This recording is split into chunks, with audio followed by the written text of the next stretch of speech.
কত মানুষের কত রকমের অভিশাপ আমরা নিচ্ছি যে আমরা নাকি কোনোদিনই ঘর করতে পারবো না, আমাদের নাকি সারা জীবন ভাড়া বাড়িতেই কেটে যাবে, আমাদের নাকি সেই যোগ্যতাটাই নেই যে আমরা একটা ঘর করতে পারবো। আর ঘর করতে লাগে অনেক টাকা, যদি কোনোদিন ঘর করেও নিই তাহলে সেই ঘরটা 2 নম্বরই টাকা দিয়ে করব। এরকম কমেন্টগুলো যখন আসে সত্যি বলছি বুকের ভেতরটা দুমড়ে মুচড়ে এক হয়ে যায়। মানুষ যে মানুষের এতটা খারাপ চাইতে পারে সত্যি সোশ্যাল মিডিয়া না থাকলে জানতে পারতাম না। হ্যালো এভরিওয়ান, আমি বৃষ্টি, আমার এই ছোট্ট সংসারে অনেক অনেক ওয়েলকাম। আজকে দেখো দরজার নিচে ডোর যে গার্ডগুলো আছে সেগুলো লাগানো হচ্ছে। তোমরা অনেকেই জিজ্ঞেস করেছিলে এইগুলো আবার কি। এগুলো আসলে ডোর গার্ড, মানে দরজার নিচে যে ফাঁকটা থাকে এই জিনিসগুলো লাগালে সেই ফাঁকটা কিন্তু থাকে না। এই ভাড়া বাড়িটার মধ্যে অনেক রকম সমস্যা আছে, আর এই সমস্যাগুলোর জন্যই কিন্তু এত কিছু জিনিস কিনে এগুলো লাগাতে হচ্ছে। এই যে দেখো এখন যেটা লাগাচ্ছি সেটা হচ্ছে ডোর গার্ড, আর এইটা দরজা এইভাবে লাগাই, মানে যেহেতু এই দরজাগুলো দুটো পাল্লার তাই আমরা কেটে নিয়েছি মাঝখান থেকে আপ করে। তারপরে চলে এসেছি এখানে মসকিউটো নেট লাগাতে। এগুলো অনলাইন থেকে খুব কম দামে পেয়েছিলাম আমি, তো আমি সেটাই অর্ডার করেছিলাম। কারণ আমাদের এই জানলাগুলো কিন্তু একটাও ভালো না, সবই কিন্তু অনেকটা করে ফাঁকা আছে। আসলে আমরা খুব তাড়াতাড়ির মধ্যে ঘরটা শিফট করেছি, তখন এতটা দেখে শুনে সত্যি নেওয়া হয়নি। আর যেহেতু দেখে শুনে নিইনি, এখন বুঝতে পারছি কি ভুলটাই না করেছি। যাকগে যাক, যা হয়েছে হয়েছে, আর সেই ভুলগুলো নিয়ে কথা বলে লাভ নেই। এই ভুলগুলোর থেকে শিক্ষা নিয়ে পরবর্তীতে যাতে ভুল না হয় সেই জিনিসগুলোই করতে হবে। তো এখন যেহেতু এই বাড়িতে চলেই এসেছি, তখন এইখানে যাতে থাকতে পারি সেটার ব্যবস্থাই করছি। আসলে জানো তো, আমার ঘরে একটা ছোট্ট বাচ্চা আছে, আর এখন যা ডেঙ্গুর সমস্যা, সেই কারণে দেখছি এই ঘরে না মাছি যেরকম ওড়ে সেরকম নাকি মশা উঠছে। তো এখানে মসকিউটো নেটগুলো নিয়ে নিয়েছিলাম। আর এইটা যেহেতু সব থেকে বড় জানলা, এই জানলার অনেক ফাঁক, আর এই জানলাটা দিয়ে কিন্তু বেশিরভাগ মশাগুলোই ঘরে ঢুকে। তো সেই কারণে দেখো সবার আগে এই জানলাটাই সিল করলাম, যেহেতু মসকিউটো নেটটা বেশ বড় ছিল সেই কারণে। যদি বলো এটার দাম কত নিয়েছে, এটার দাম নিয়েছে 150 টাকার মতো। আমাকে একজন দিদিভাই বলেছে যে আমরা নাকি জীবনে কোনোদিন ঘর করতে পারবো না, কারণ আমাদের নাকি সেই যোগ্যতাটাই নেই, না আছে আমাদের কোনো ক্লাস আর না আছে আমাদের কোনো চেষ্টা। তো সেই কারণে আমরা নাকি কোনোদিনই ঘর করতে পারবো না, এইভাবেই সারা জীবনটা ভাড়া বাড়িতে কেটে যাবে। কিন্তু আমি সেই দিদিভাইকে একটা কথাই বলতে চাই, একটা বড় গাছও কিন্তু সেই ছোট্ট বীজের দানা থেকেই হয়। তো আমরা সেই ছোট্ট এখন বীজের দানাটাই রয়েছি। আস্তে আস্তে কিন্তু ফল, জল, সার সব কিছু পড়তে পড়তে কিন্তু একদিন বিশাল বড় গাছ হয়ে কিন্তু দাঁড়াবো মাথা তুলে। আমি জানো তো যেটা বলি সেটা করেও দেখাই। আর একটা কথা তোমাদেরকে বলি, আমি কিন্তু আগে এত জেদি মেয়ে ছিলাম না, মানে বলতে পারো যে যা বলতো ফসফস করে কাঁদতাম, একটু দুর্বল টাইপের ছিলাম। কিন্তু এখন আমি বড্ড বেশি জেদি। কেউ যদি আমাকে একটু আঘাত করে, সেই আঘাতটা কিন্তু আমি তাকে ফিরিয়ে দিই না, সেই আঘাতটাকে কাজে লাগিয়ে আমি কিন্তু নিজের উপর প্রয়োগ করি, মানে নিজের উপর কাজ করি, যাতে সেই আঘাতটা উত্তর দিয়ে ফেরত করতে পারি। তো দেখো এখানে খুব সুন্দর করে চিটিয়ে নিয়েছি জিনিসটাকে, আর খুব টান দিয়ে চেটালাম। আর এইটা লাগানোর পর সত্যি জানো তো বাড়িতে মশাটা অনেকটাই কম হয়েছে। তো আমি আর প্রীতম ভেবেছি যে এরকম মসকিউটো নেট জানলার মধ্যে লাগিয়ে নেবো, কারণ বর্ষাকাল চলেই আসছে। আর এদিকে যেহেতু সাপ পোকা মাকড়ের উপদ্রবটা বেশি, তো সব দিক থেকেই প্রোটেক্ট হবে। আমি জানো তো এই মসকিউটো নেটগুলো বাইরে জিজ্ঞেস করতে গেছিলাম, ওরা যে পরিমাণের দাম বলেছিল বা ওরা যে প্রসেসটা বলেছিল সেটা ভাড়া বাড়ির জন্য একদমই না, সেগুলো নিজেদের বাড়ির জন্য একদম ঠিক আছে। আমি মাঝে মাঝে ভাবি, আমি আর প্রীতম মাঝে মাঝে এই ব্যাপারটা নিয়ে কথা বলি, যে আমরা ভাড়া বাড়ির প্রতি কত খাটাখাটনি করছি, কে জানে যখনকার নিজের বাড়ি হবে ততদিনই আমরা খাটাখাটনি করবার মতো পরিস্থিতিতে থাকবো কি না। কারণ হতেই পারে আমরা হয়তো বয়স হয়ে যাবে। কারণ দেখো না, আজকে আমার বাবা এতগুলো বছর চাকরি করেও, চাকরির জীবনেও থেকেও আমার বাবা কতগুলো বছর পর কিন্তু ঘর করতে পারলো। আর বাবা সবসময় একটা কথা বলে যে যতক্ষণ না ভাগ্যে আছে ততক্ষণ কোনো কিছুই হবে না, তাতে তোর কাছে যত টাকা পয়সাই থাক না কেন, তবে হ্যাঁ চেষ্টাটা তোকে সারা জীবন করে যেতে হবে। আর আমার বাবা সবসময় একটা কথাই বলে যে আমি জানি তুই আর প্রীতম মিলে একদিন ঠিক সেই সব কিছু করতে পারবি যেগুলো তোদের মনের আশা আছে, কারণ তোদের দুজনের মধ্যেই কিছু একটা করবার জেদ আছে। তো চলো এদিকে জানলাটা খুব সুন্দর করে লাগিয়ে নিলাম। এটা করতে অনেকটাই সময় লেগেছে আমাদের। হ্যাঁ জানি মসকিউটো নেটটা বেশ বড়, আমাদেরকে অনেকেই বলবে বৃষ্টি এইভাবে কিন্তু এটা লাগায় না, এটা জানলার সাইজে লাগায়, কিন্তু তোমরা জানো না আমাদের এদিকে জানলাটা বেশ বলতে পারো অনেকটা করে ফাঁকা, মানে যদি সামনে থেকে দেখাতাম তাহলে বুঝতে পারতে। তো সেই কারণে জানো তো আমাদেরকে এইভাবে দেয়ালের মধ্যে অনেকটা ভালো করে লাগাতে হলো। এতে কি মশা ঢোকার যে 1% চান্সটা থাকতো সেই 1% চান্সটাও থাকবে না। তো হাত দিয়ে জাস্ট এইভাবে ট্যাপ ট্যাপ করে নিচ্ছিলাম জিনিসটাকে। তো একটা ডাব্বা এটা কত ml এর? 200 ml এর ডেন্ডাইট আঠা শেষ। এত আরো 200 ml ভালো লাগবে। আঠাটা বলো, অনলাইন থেকে নিয়েছিলাম হ্যাঁ ভালো ডেন্ডাইট আঠা এটা আমি, হচ্ছে বাইরে থেকেও নিয়েছি, এত ভালো না, কিন্তু অনলাইন অনলাইন থেকে। থেকে নিয়েছি শেষ হয়ে গেছে, এবার বাইরে থেকে নিতে হবে। বাইরে থেকে পাই কি পাই না, কারণ বাড়িতে সহজে পাওয়া যায় না এই আঠা। আঠাটা ভালোও হয় না। এটা নর্মাল ডেন্ডাইট আঠা না, এটা অন্য একটা ডেন্ডাইট আঠা, যেটা শুধু এই ম্যাটগুলো চেনার জন্য, এটা ড্রাই করার জন্য লাগে, জুতোতে পুঁতোতে লাগানোর জন্য লাগে। অনলাইনের দামটাও কম। আর দ্বিতীয়ত হচ্ছে 200 ml শেষ। এবারে অর্ডার করে বর্ষাকালে যে পরিমাণ ব্যাঙ ইঁদুর ছুঁচো আসছে, তার কারণে দেখো এদিকে আমি কাপড় গুঁজে রাখতাম। আমার বাবা সবসময় ভয় পেত, বাড়িতে যবারই এসে তবারই একটা কথাই বলেছে যে যেই জায়গাগুলো গ্যাপ রয়েছে সেগুলোতে কাপড় গুঁজে রাখবি। তো আমি তো কাপড় টাপড় গুঁজে রাখতাম, কিন্তু তারপরেও দেখতাম ঠিক ফাঁক রয়ে গেছে। তো সেই কারণে এই জিনিসগুলো লাগিয়ে ফেলেছি। এগুলো আর কিছু হোক না হোক অনেকটা সেফ হবে। আর এই যে দেখো এই আঠা দিয়ে লাগাচ্ছি, এগুলো ছেড়েও যাবে না, সেই কারণেই লাগালাম। তো স্নান টান করে এসে আমি রাতের খাবারটা বসাচ্ছি। আমার আজকে নতুন রান্নাঘরে বলতে পারো রান্না হচ্ছে। আমার যে কী আনন্দ লাগছিল, দেখবে নিজের হাতে ঘর গোছানোর পর যখন কোনো কিছু করি খুব ভাল লাগে। এখানে ভাত বসিয়েছি আর বানাবো হচ্ছে আলু আর সয়াবিন দিয়ে ডিমের ঝোল। প্রীতম তো ডিম পেলে আর কিছু চায় না, ডিম খেতে এতটাই ভালোবাসে। আর সয়াবিন আলুর তরকারি খুবই ভালোবাসে, তাই আমাকে সবসময় বলে যখন ডিমের ঝোল বানাবি সয়াবিন আলু দিয়ে ডিমের ঝোলটা বানাবি, খেতে আমার খুব ভালো লাগে। ওকে 4 বেলা সয়াবিন দিলে 4 বেলায় সয়াবিন খাবে, এরকম একটা ব্যাপার। তো এখানে আমি আলুটাকে কেটে নিচ্ছি।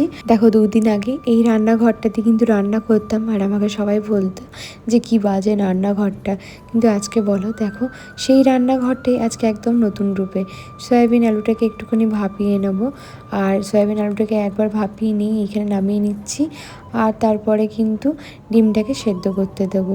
মানে প্রীতমকে যদি 3 বেলা 4 বেলা করে ডিম দেওয়া হয় প্রীতম খুব ভালো খাবে। আমার আবার ডিমটা একদম সহ্য হয় না এখন, আগে বেশ ভালো সহ্য হয়ে যেত, বাট এখন একদমই ডিমটা সহ্য হয় না। তাকে ডিমটা সেদ্ধ করতে দিয়ে দিলাম। আমরা আবার একটুখানি বেরোতে হবে, তার কারণ হচ্ছে ওই যে অনেকগুলো কাজ আছে সেই কারণে, তাই তাড়াতাড়ি করে রান্নাটা সেরে নিচ্ছি। এখানে অর্কর বিকালে খাবারটাও আমি অর্ককে দিয়ে দিচ্ছি। আসলে বিকাল তো নেই, সন্ধে হয়ে গেছে এসব করতে করতে। এই ঘর সাজানো গোছানো করতে গেলে অনেকটা সময় লেগে যায়। আসলে তোমরা আমাকে অনেকেই বলেছিলে বৃষ্টি এই দিকটা গ্যাস করো, কিন্তু এই দিকে গ্যাস করলে অনেক রকম সমস্যাও হচ্ছে। আর একটা জিনিস কি জানো তো, ওইদিকে গ্যাসটা যখন রেখেছিলাম স্ল্যাবটা যেহেতু অনেকটাই উঁচু, আমার খুব অসুবিধা হচ্ছিলো রান্না করতে। তো এই দিকে কিন্তু হাইটটা বেশ ঠিকঠাকই আছে। এখানে ডিমটা সেদ্ধ হয়ে গেছে, আর আজকে ডিমগুলো সব হাফ বয়েল হয়েছে জানো, ভালো করে সেদ্ধ করতে মানে একটু ভুল হয়েছে মনে হয়, সেই কারণে ডিমগুলো সব কটাই হাফ বয়েল হয়েছে। আর তোমরা আমাকে অনেকেই জিজ্ঞেস করো বৃষ্টি তোমার ভাতটা এত ঝরঝরে হয়, এত সুন্দর দেখতে হয়, ভাতটা কিসের ভাত? এটা হচ্ছে মিনিকেট চালের ভাত, সরি মিনিকেট চালের ভাত। মানে ওই তোমার মিনিকেট হচ্ছে ওই সেদ্ধ চালটারই ভাত। আমরা কোনো বাঁশকাঠি বা বাসমতি এসব কিছু খাই না। আগে যদি বা খেতাম, কিন্তু আমাদের মনে হয় মিনিকেট চালে ভাতটা খেলে একটু বেশি খাওয়া যায় আর পেটটাও বেশি ভরে। আমি যখন এই রান্নাঘরটা সাজিয়ে ভিডিওটা পোস্ট করেছিলাম, মানে এই কাল পরশুর মধ্যে ভিডিওটা পোস্ট করেছিলাম, তোমরা আমাকে এত প্রশংসা দিয়েছো। সবাই বলেছিলে যে বৃষ্টি কি সুন্দর করে ঘরটা গুছিয়ে নিয়েছো, এখন আর কেউ দেখে বলবে না তোমার এটা সেই নোংরা রান্নাঘর। সত্যি গো, আমি মাঝে মাঝে চিনতে পারছি না, এত সুন্দর জিনিসটা ফুটেছে, ভালো লাগছে। আর লাইটিংটা যেহেতু এইদিকে একটু কম, মানে বলতে পারো ওইটাতে একদম গ্যাসের সামনে লাইটিংটা ছিল, এখানে একটু লাইটিংটা কম, তাই হয়তো একটু হলেও অসুবিধা হবে, তবে অতটাও অসুবিধা হবে না। তো এখানে দেখো হলুদ দিয়ে আমি ডিমটাকে ভেজে নেবো। ওই যে বললাম তোমাদেরকে একটু হাফ বয়েল হয়েছে, কিন্তু এই হাফ বয়েল ডিম দিয়ে কষা কষা করলে আবার খুব ভাল লাগে খেতে। তো ডিমটাকে একদম হালকা হাতে ভেজে নিচ্ছি, কারণ এই হাফ বয়েল ডিম না প্রচণ্ড কড়াইয়ে লেগে যায়। তো এখানে ভালো করে ভেজে নিচ্ছি। ডিমগুলোর অবস্থা খুবই খারাপ, আলতো হাতে তুলে নিলাম। আর আমি সিম্পলভাবে রান্না করি, তোমরা তো জানো, খুব একটা মশলাপাতি দিয়ে এখন রান্না করি না। তো এখানে ডিমটা ভেজে তুলে রাখছি। আর অনেকেই বলো যে কেন তুমি সব রান্নাতে 5 ফোড়ন দাও? আমার রান্নার মধ্যে 5 ফোড়ন দিতে ভালো লাগে। 5টা ফোড়নে 5টা ফোড়নের একটা টেস্ট থাকে। তো সয়াবিন আলুটাকে দিয়ে ভালো করে ভেজে নিলাম। তো ভাজার পর এরপরে কিন্তু আমি এর মধ্যে মশলা বাটা দিচ্ছি। মশলার মধ্যে আছে আদা, জিরে, একটুখানি ধনে আর একটুখানি লঙ্কা, ব্যাস এটাকে বেটে সুন্দর করে কষিয়ে নেবো। আজকের ঝোলটাতে আর রাতের বেলায় পেঁয়াজ বা রসুন ইউজ করলাম না, ভালো করে কষিয়ে নিয়ে এখানে সুন্দর করে একটুখানি কষা হয়ে গেলেই আমি একটুখানি ডিমটা দিয়ে কষাই রান্না করব, খুব একটা ঝোল দিয়ে রান্না করব না। আর যেই রান্নাটা করেছি সেই কারেন্টটা গেছে জানো, আমার কোথাও যেন মনে হচ্ছিলো আজকে কারেন্ট যাবে। আর তোমাদেরকে বললাম না এইসব কিছু হয়ে যাবার পর আমাদেরকে একটুখানি বেরোতে হবে, তো সেই কারণে দেখছি বাইরে বেরিয়ে একটু ঝড়ঝড়ও হচ্ছে। তো এই কারণে প্রীতমকে বললাম একটু অপেক্ষা করে যাই, তারপরে কিন্তু বেরিয়ে যাব।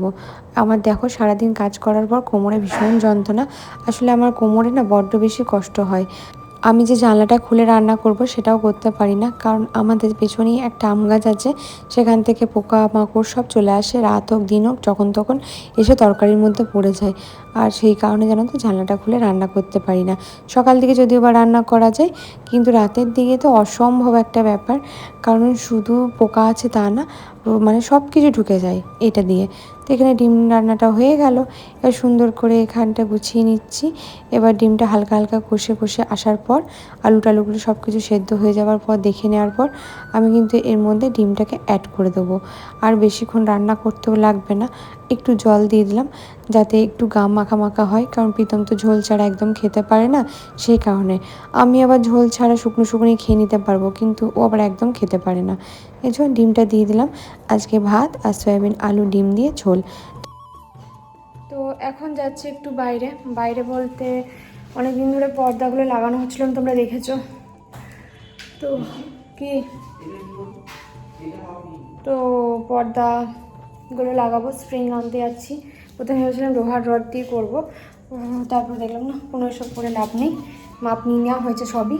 তোমাদেরকে আগের দিন বলেছিলাম না এখানে একটা পর্দা লাগাবো, তো সেই পর্দায় সব কিছু মাপটা নিচ্ছিল প্রীতম একটা ফিতে দিয়ে, কিন্তু এত সুন্দর মাপ লিখেছে না কি বলবো, দোকানে গিয়ে আমি শুধু হেসে গেছি।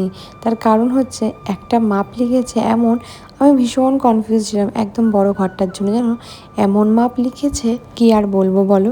আর এখানে প্রীতম আর আমি মাঝে মাঝেই ভিডিও করি, কিন্তু সব জায়গায় গিয়ে না আমি আবার ভিডিও করতে চাই না, কেন বলো তো, তোমরা তো জানো আমি আইফোনে ভিডিও করি। কিছু কিছু চ্যাংড়া ছেলে থাকে যারা ভাবে কি বলো তো কিনি, আইফোনটা আমরা শুধুমাত্র শো অফ করার জন্য বার করে ভিডিও করি, কিন্তু এটা কেউ বোঝে না যে ভিডিও করাটা আমাদের কাজ। তো আমাদের এখানে দোকানে গিয়ে আমরা ভিডিও করছিলাম, তো একজন ছেলে এসে পরে আইফোনটা দেখিয়ে মানে আমাদেরকে দেখাচ্ছে যে তোদের কাছে না দেখ আমাদের কাছেও আইফোন আছে, কিন্তু অ্যাকচুয়ালি কিন্তু ব্যাপারটা সেটা ছিল না। তো এখন বৃষ্টি ঘুমিয়ে পড়ছে, সেই জন্য অর্ক আমার কাছে সকাল থেকে আবদার করছে যে ও চোর পুলিশ খেলবে। ও চোর পুলিশ, হ্যাঁ ওই চোর পুলিশ খেলা আছে, মানে আগে লিখতাম না চোর পুলিশ, তারপরে রাজা মন্ত্রী, ওইটাও খেলবে আজকে। ঠিক আছে, চলো শেয়ার করা যাক এই ভিডিওটা। লিখলে কুমির ডাকা, কি কুমির ডাকা, এটা ক্রোকোডাইল ল্যান্ড লিখেছি। কুমির ডাকা, চলো খেলি। খেলবোটা কি? কুমির ডাকা। কুমির ডাকা মানে ও যেটা খেলা হবে কুমির ডাকা, আর একদিকে ডাঙা কুমির। হ্যাঁ ঠিক আছে, তাহলে খেলা হোক। তাহলে কি করে, স্টোন পেপার সিজার করা হবে? ঠিক আছে, যে জিতবে যে হারবে সে কুমির হবে। Stone paper scissor. এই ঘরের বিছানাটা মানে তোমরা যারা বলো এটাও একটা বিছানা না, এটা হচ্ছে গদি, একটা গদি, এটার কিন্তু কোনো খাট হয় না। আর এই গদিটা অনেকেই বলেছে রুমের মধ্যে রাখতে, আর রুমের খাটটা মানে যেটা চৌকি আছে সেটা বাইরে রাখতে, কিন্তু একটা কথা বলবো, আমি যতবার এটা করেছি ততবার দেখেছি ভীষণ বাজে লাগে। তোমরা সবসময় বলে এটা চাদরটা এত টান টান থাকে কেন, আমি এটা চাদরের না চারটি দিকে একটা করে গিট মেরেছি, এই গিটটা দিয়ে প্রীতমের এটা গুঁজতে ভীষণ সুবিধা হয়। আর এটা যতটা ছোট লাগছে গদিটা, এই গদিটা কিন্তু ততটাও ছোট না, কিন্তু আবারও বলছি। তো এই গদিটা এইখানেই ভালো লাগছে, এখানেই ওই জন্য রেখেছি।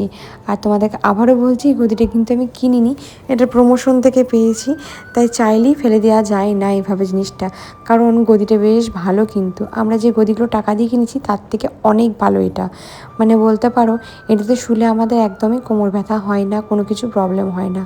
আর এই যে কুশন যে বালিশগুলো আছে সেগুলো সুন্দর করে সাজিয়ে দিচ্ছি। এক দিদিভাই বলেছে এত বালিশ রাখার কি দরকার, আসলে এই কুশন বালিশগুলো সাজিয়ে রাখি, মানে এমনি সাজিয়ে রাখি দেখতে সুন্দরের জন্য। তো এই যে জানলার মাপগুলো নিয়ে নিচ্ছি, এগুলোতে স্প্রিং লাগাবো।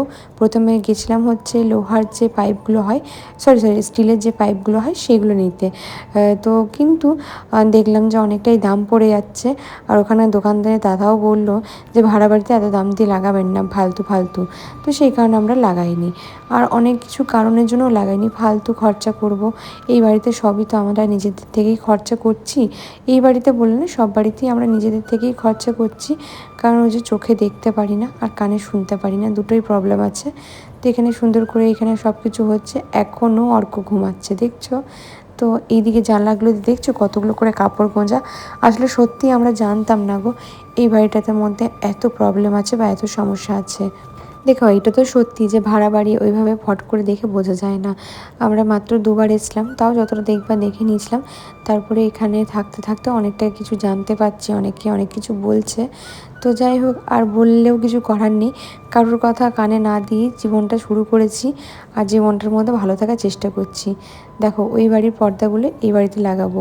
তো ওই বাড়িতে তো এইগুলো 3টে করে সেট ছিল, এই বাড়িতে সব জানলাতে একটা করে পর্দা লাগালেই অনেক বড়। মানে এই জানলাগুলো এতটাই ছোট, মানে আগেকার দিনকার এগুলো পর্দা, মানে সরি আগেকার দিনকার এগুলো হচ্ছে জানলা। তো সেই কারণে এই পর্দাগুলো লাগিয়ে দিচ্ছি। আর দেখতে সুন্দর লাগছিল দেখো, মানে ঘরটার মধ্যে ভালো লাগছিল এই পর্দাগুলো। তো তোমাদের কেমন লাগলো জানিও, মানে কেমন লাগছে জানিও ব্যাপারটা। ভালোই আশা করছি লাগছে, মানে আমার তো বেশ ভালোই লাগলো। তো এইদিকে এবার জানলার পর্দাগুলো লাগিয়ে নেবো। আজকে মনে হয় সবগুলো হবে না, কিছু কিছু হবে, কারণ প্রীতম না স্প্রিংগুলো অনেক ভুলভাল নিয়ে এসছে সেই কারণে। তো এদিকে পর্দাটাও লাগিয়ে দিচ্ছি। তো আজকের মতো ভিডিওটা এইটুকুখানি। সবাই ভালো থেকো, সুস্থ থেকো আর সবাইকে ভালো রেখো।